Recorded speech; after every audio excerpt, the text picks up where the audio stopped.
Selamat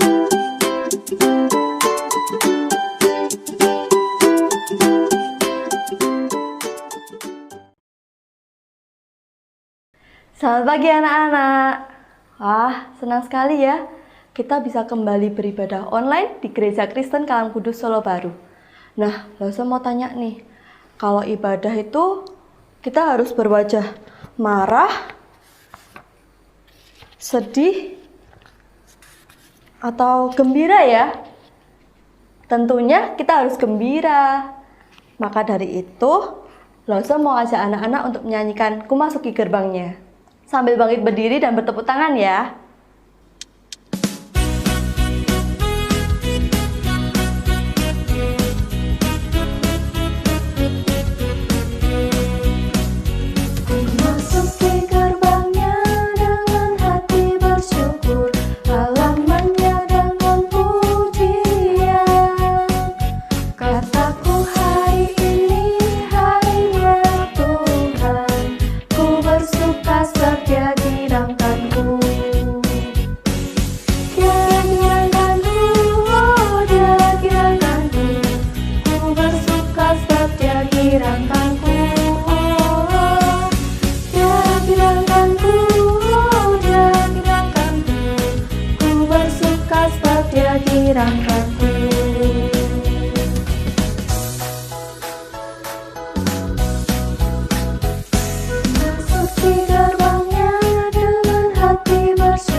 Yuk, sekarang kita mau lipat tangan, tutup mata. Kita mau berdoa, nggak usah ikutin Lause ya. Ya Tuhan, selamat pagi. Terima kasih atas berkat-Mu pada pagi hari ini. Kami boleh beribadah dan memuji Engkau, mendengarkan firman Tuhan. Tuhan, berkatilah dari awal hingga akhir, agar kami bisa mendengarkan dengan baik. Terima kasih Tuhan, di dalam nama Tuhan Yesus, kami telah berdoa dan mengucap syukur. Amin. Nah, sekarang kita mau mendengarkan firman Tuhan. Sebelum itu, kita mau siapkan hati kita mau siapkan mata kita mau siapkan telinga kita. Sebelum itu, kita mau pujikan day by day. Ikutin Lause ya dengan gerakan.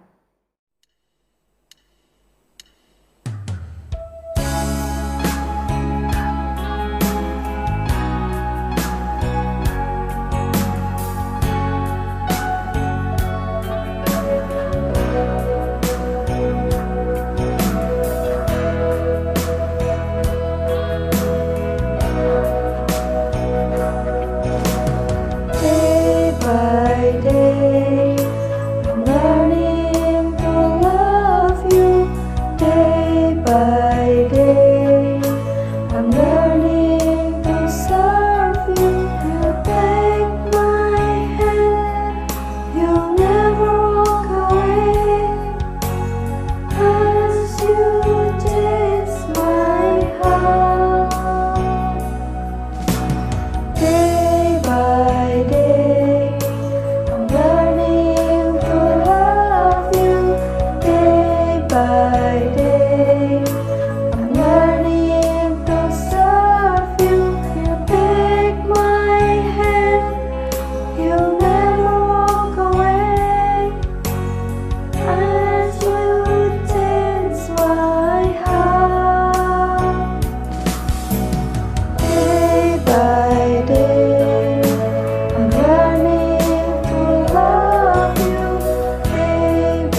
Selamat pagi anak-anakku yang dikasihi Tuhan. Lausenike senang sekali bisa ketemu anak-anak kembali. Nah, saat ini kita akan mendengarkan firman Tuhan. Anak-anak sudah siap? Coba Alkitabnya sudah disiapkan? Iya, sip. Nah, yang sudah siap, ikuti Lausenike berdoa ya. Oke, kita berdoa sama-sama. Ya Tuhan, terima kasih untuk kesehatan yang Tuhan berikan bagi kami. Saat ini kami mau bersama-sama mendengarkan firman Tuhan. Tuhan Yesus hadir di tengah-tengah kami, memberikan kami hikmat supaya kami bisa mengerti. Terima kasih Tuhan, dalam nama Tuhan Yesus kami berdoa. Amin. Oke, anak-anak, Lausenike mau tanya, di sini siapa yang suka membantu papa mama di rumah? Membantu apa, Lausen? Misal, membantu mama menenangkan adik yang sedang menangis. Siapa coba angkat tangan? Wah, hebat. Yang sudah membantu membersihkan rumahnya kotor dibersihkan. Siapa? Woi, keren. Yang bisa membantu merapikan mainan-mainan di rumah. Habis mainan terus dibereskan. Siapa coba angkat tangan? Woi, hebat. Nah, yang sudah membantu mencuci piring? Ada? Wih, kalian keren ya. Luar biasa anak-anak ini ya. Nah, anak-anak, ketika kita membantu orang lain, tindakan kita bisa memberikan semangat dan sukacita buat orang itu. Tapi kita harus belajar untuk berani menjadi seorang penolong. Kenapa? Karena ketika kita berani, pasti ada resiko yang kita hadapi ketika kita membantu orang lain. Misal, waktu kita menenangkan adik menangis, bisa jadi malah kita nih yang ditarik rambutnya, dicubit, dipukul, diteriakin. Nah, itu resikonya ya. Pernah nggak waktu membersihkan rumah, terus kemudian tiba-tiba barangnya pecah, kita pecah ini, terus kita malah dimarahin sama papa mama. Udah nggak usah bantu kamu, ngerepotin, malah ada barangnya yang pecah. Nah, terus waktu membantu merapikan mainan, malah mainannya malah diobrak-abrik sama adik lagi. Ada nggak di sini? Nah, waktu mau membantu cuci piring, malah piringnya jatuh pecah. Pernah nggak kalian alami seperti itu? Iya, di Alkitab, di dalam Kisah Para Rasul pasal 23, ayat 11 sampai 25, juga diceritakan seorang anak yang kecil, tapi dia berani membantu pamannya dalam keadaan bahaya. Dan dia harus menghadapi resiko. Apa bahayanya ya? Ternyata anak ini mendengar kalau pamannya itu mau dibunuh orang. Dan ketika mendengar pamannya ini mau dibunuh, anak ini jadi takut dan bingung. Siapa ya anak ini? Dan siapa ya pamannya ini? Kenapa ya pamannya mau dibunuh? Dan bagaimana cara anak ini membantu pamannya? Waktu itu anak ini mendengar ada orang-orang Yahudi yang sedang bercakap-cakap. Dan nama pamannya ini disebut. Anak ini mendekat. Dia kembali mendengarkan, apa ya rencana orang-orang ini ya? Ketika anak itu mendengar pamannya mau dibunuh, kaget anak-anak. Dia bingung. Kalau misal kalian yang jadi anak kecil ini bagaimana? Kita dengar kalau orang yang kita sayangi, kita cintai, mau dicelakai orang. Pasti perasaan kita campur aduk ya. Kita sedih, kita takut, kita gelisah. Duh, mau bantu tapi gimana caranya? Aku kan masih kecil ini. Nah, anak ini mendengarkan dan sungguh-sungguh. Apa sih yang mereka katakan? Dan ternyata orang-orang Yahudi ini mulai menyusun rencana.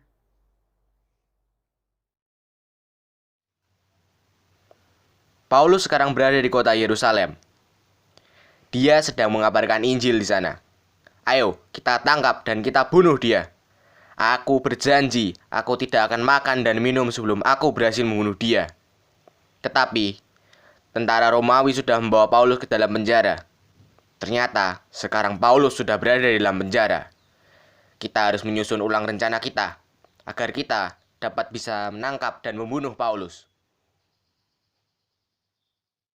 Anak-anak, Paulus sendirian di dalam penjara. Paulus sedih nggak? Sedih. Dia merenung dan bertanya kepada Tuhan. Tuhan, apa yang harus aku lakukan?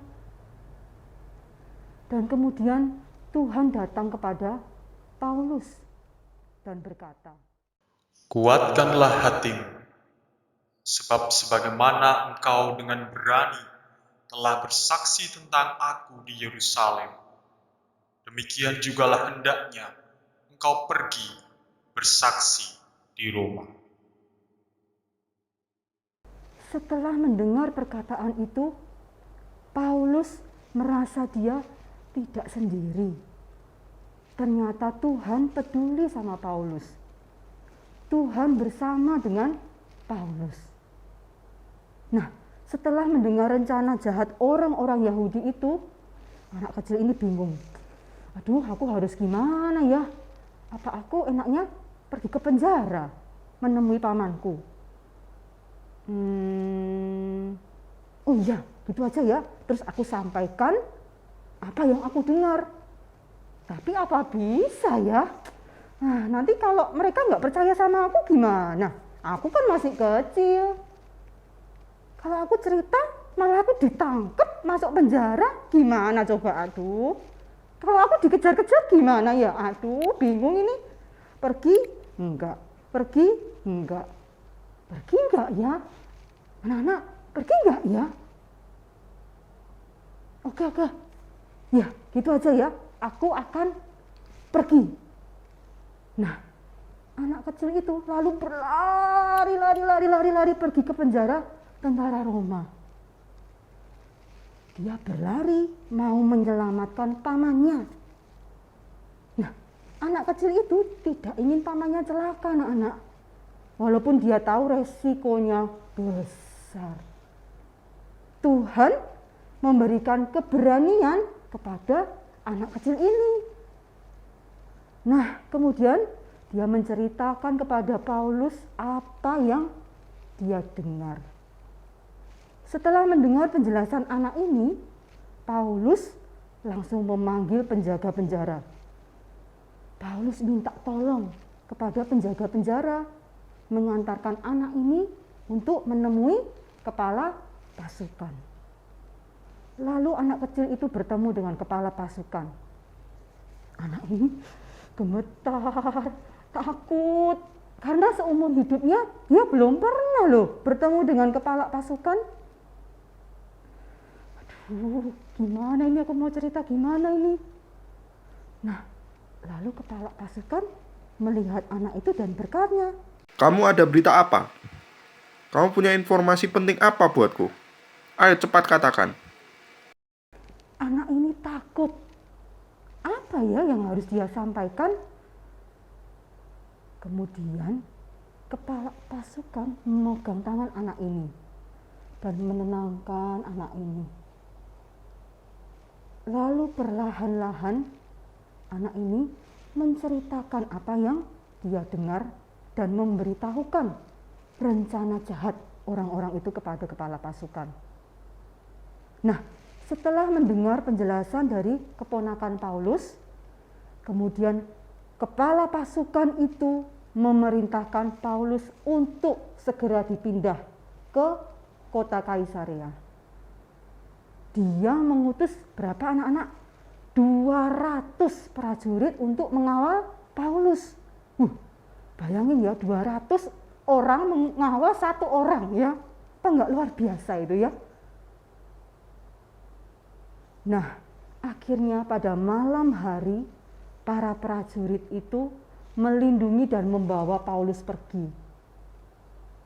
Keesokan harinya, orang-orang jahat itu menunggu, kok enggak ada Paulusnya? Wah, dan akhirnya gagal lagi untuk menangkap Paulus. Dan Paulus selamat, anak-anak. Nah, pada bagian ini ya, kita lihat seorang anak kecil bisa masuk ke dalam penjara. Terus kemudian menemui pamannya, diantar ke kepala pasukan.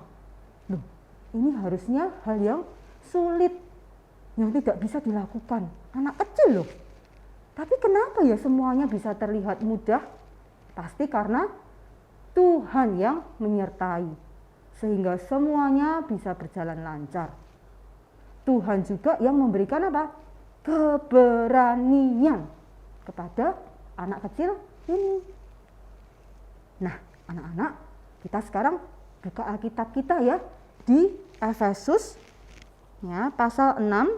Coba Efesus ya, kita perjanjian baru pasal yang ke-6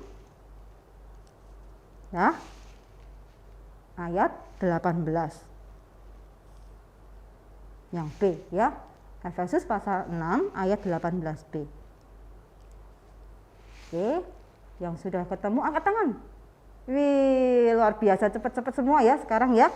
Oke, langsung bacakan untuk anak-anak semua ya. 2, 3. Berdoalah setiap waktu di dalam roh dan berjaga-jagalah di dalam doamu itu dengan permohonan yang tak putus-putusnya untuk segala orang kudus. Nah, anak-anak, orang kudus di sini berarti orang yang Tuhan pilih untuk menceritakan firman Tuhan. Misalnya seperti para misionari, ya. Terus kemudian misionari itu apa loh sih? Misionari itu orang yang pergi meninggalkan keluarganya untuk mengabarkan Injil. Nah, para hamba Tuhan, lause-lause, ya, guru agama di sekolah. Nah, ini adalah orang-orang kudus yang Tuhan pilih. Nah, anak-anak, hari ini kita belajar dari seorang anak kecil, ya. Oleh karena dia, pamannya bisa selamat. Dan pamannya tetap bisa kembali melayani Tuhan. Dan banyak orang diselamatkan. Nah, kita mau belajar seperti anak kecil tadi. Tapi kira-kira apa yang bisa kita lakukan ya? Nah, Lause mau beri kalian sebuah misi, ya, tugas untuk kalian. Ada 2 ya, 2M. Gitu ya. Nah, M yang pertama yaitu M mendoakan. Ya, anak-anak mendoakan siapa ya? Nah, yang pertama mendoakan untuk para misionari yang tadi Lause beritahukan. Mereka sendirian anak-anak di tempat yang jauh dari keluarga. Mereka melayani Tuhan juga banyak resiko yang dihadapi. Nah, kita mau berdoa supaya apa? Supaya Tuhan memberikan kekuatan, memberikan kemampuan dalam melayani, dan memberikan kesehatan serta kesetiaan untuk mengikut Tuhan. Karena menjadi misionari itu tidak gampang. Nah, kita mau sama-sama doakan untuk mereka. Yang kedua, M yang kedua yaitu memberikan apa? Semangat. Ya, semangat mudah nggak sih kasih semangat buat teman-teman gitu ya? Yuk kita kasih semangat untuk hamba Tuhan yang ada di gereja, ya, untuk guru-guru sekolah minggu, untuk bapak ibu guru yang ada di sekolah. Di masa-masa pandemi seperti ini, nggak mudah anak-anak untuk mengajar, menyampaikan firman Tuhan. Karena semuanya harus apa? Nih, seperti sekarang ini ya, harus online.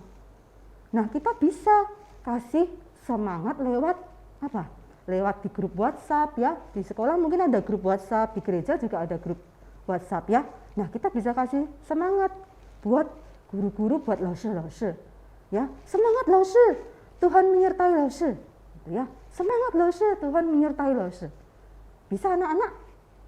Iya, 2 misi ini yang kita mau lakukan ya. M pertama mendoakan ya, mendoakan. M yang kedua memberi semangat. Oke, sip. Kalau semuanya bisa melakukan, kalian anak-anak yang luar biasa ya. Yuk, mari kita bersama-sama berdoa. Tuhan Yesus yang baik, kami mengucap syukur dan terima kasih kami boleh mendengarkan firman Tuhan hari ini. Sekarang kami mau bersama-sama untuk melakukan apa yang Tuhan inginkan untuk kami lakukan. Kami mau belajar untuk mendoakan para misionari dan juga untuk memberikan semangat bagi guru-guru yang ada di sekolah maupun yang ada di sekolah minggu. Tuhan Yesus, berikan kami kemampuan agar kami bisa melakukan apa yang Tuhan inginkan. Terima kasih Tuhan, jadikan kami anak-anak-Mu yang taat dan setia. Di dalam nama Tuhan Yesus, kami berdoa dan kami bersyukur. Amin.